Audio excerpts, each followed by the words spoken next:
Hello বন্ধুরা, আমি আজকে চেলো কাবাবের রেসিপি নিয়ে এসেছি। চলো দেখো রেসিপিটা কেমন লাগে। ভালো লাগলে তোমরা ট্রাই করতে পারো।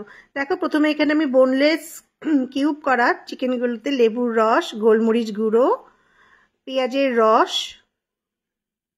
হাঙ্কার বা দই, জল ঝরানো দইটা দেবে, নুন, হলুদ গুঁড়ো, লঙ্কা গুঁড়ো, একটু কেশর ঈষদুষ্ণ গরম জলের মধ্যে চুবিয়ে খানিকক্ষণ ভিজিয়ে রাখতে হবে। তারপর সেটা এতে অ্যাড করে ভালো করে মিক্স করে সুন্দর করে রাখতে হবে।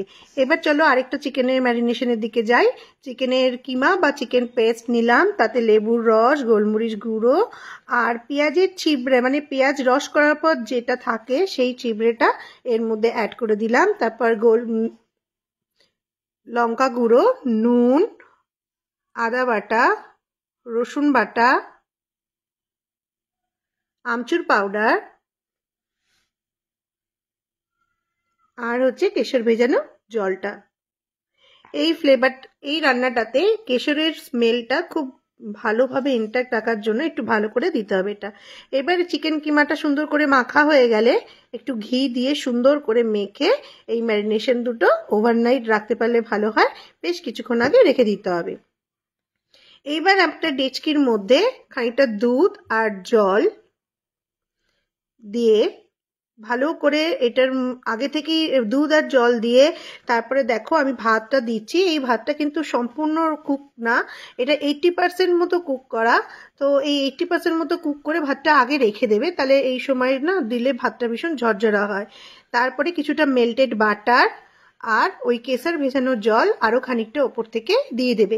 এই জিনিসটা দিলে কি হয়, পিটার ক্যাটে যেরকম চেলো কাবাবের খুব সুন্দর একটা স্মেল আসে খেতে গেলে, বাট ওদের রাইসটাই একদম অন্য রকমের খেতে হয়, অনেকটা এইরকম ধরনের খেতে লাগে। পিটার ক্যাটের মতো হয় কিনা জানি না, তবে সুন্দর লাগে খেতে। এবার কিছুটা চারকোল পুড়িয়ে নিয়ে এই দেখো আমি চিকেন কিমাতে আর বোনলেস চিকেনের বাটি দুটোর মধ্যে আমি দিয়ে উপর থেকে একটু ঘি দিয়ে এটাকে কভার আপ করে দিলাম। কারণ কি, এটার যে স্মোকি ফ্লেভারটা এটা এই চিকেনের মধ্যে যাতে চলে যায় এবং কাবাবের একটা সুন্দর স্মেল এই সময়ই তোমরা পেয়ে যাবে। যদি এটা করো তখন এই সময়ই দেখবে কাবাবের খুব সুন্দর একটা স্মেল বেরোচ্ছে। এইবার পেঁয়াজ, ক্যাপসিকাম, টমেটো সব কিউব করে আগে থেকে কেটে গুছিয়ে রাখতে হবে। সেইগুলো 1 বাই 1 আমরা একটা ব্যাম্বু স্টিকে, অবশ্যই ব্যাম্বু স্টিকটা আগে থেকে ভিজিয়ে রাখতে হবে খানিকক্ষণ, 10-15 মিনিট মতো ভিজিয়ে না রাখলে জিনিসটা পুড়ে যাবে। ওই জন্য ব্যাম্বু স্টিকটা খানিকক্ষণ জলে ভেজানোর পরে এই স্টিকটা নিয়ে তার মধ্যে পেঁয়াজ, টমেটো, ক্যাপসিকাম, চিকেন ম্যারিনেট করা বোনলেস চিকেন, আবার পেঁয়াজ, ক্যাপসিকাম, টমেটো এরমভাবে সুন্দর যার যেরকম ইচ্ছা সেরকমভাবে অ্যারেঞ্জ করে সুন্দরভাবে এই প্রসেসটা করে ফেলতে হবে। দেখো আমি 1 বাই 1 এর মধ্যে শিকটার মধ্যে গেঁথে দিলাম।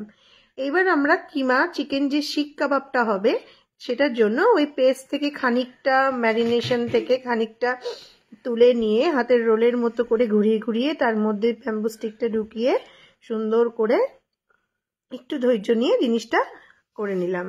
এইবার একটা তাওয়া হোক বা বারবিকিউ তাওয়া যদি থাকে যে কোনো কিছুতে, বা ফ্রাইং প্যান, তাতে সাদা তেল গরম করে এই যে আমরা যে স্টিকগুলো সাজিয়েছি সেগুলো 1 বাই 1 সাজিয়ে দিলাম। এবার কিছুটা টাইম দিতে হবে এতে একটা সাইড ভালো করে হয়ে যায়। এবার একটা সাইড ভালো করে হয়ে গেলে উল্টিয়ে আবার অপোজিট সাইডটাকে হতে দিতে হবে। দেখো সুন্দর একটা রং এসছে, এই সময় যা সুন্দর গন্ধ বেরোচ্ছিল না, কি বলবো তোমাদের। তারপরে আমরা এই ঢাকনির উপর রেখে, এটার উপর রেখে একটুখানি আগুনে ডাইরেক্ট জ্বালিয়ে নিলে একটা পুরো পোড়া পোড়া, পুরো সুন্দর একটা হোটেলের যেরকম কাবাবগুলো স্মেল হয় সেই রকম স্মেল পুরো ঘরে ভরে যায়, এত সুন্দর লাগে খেতে। এবার এখন ওটা হয়ে গেলে এই শিক কাবাবগুলোকে আবার ঠিক সেম আগের প্রসিডিউরের মতো এই তাওয়াতে ভালো করে ফ্রাই করে নিয়ে আবার রুটি করার ওই চালনিটার মধ্যে দিতে হবে। এদিকে ভাতটাও রেডি। এবার সুন্দর করে চেলো কাবাবটা প্লেটিং করে এনজয় করো, খুব ভালো লাগবে খেতে। সামনে তো নিউ ইয়ার, আশা করি রেসিপিটা তোমাদের ভালো লাগবে। Thank you.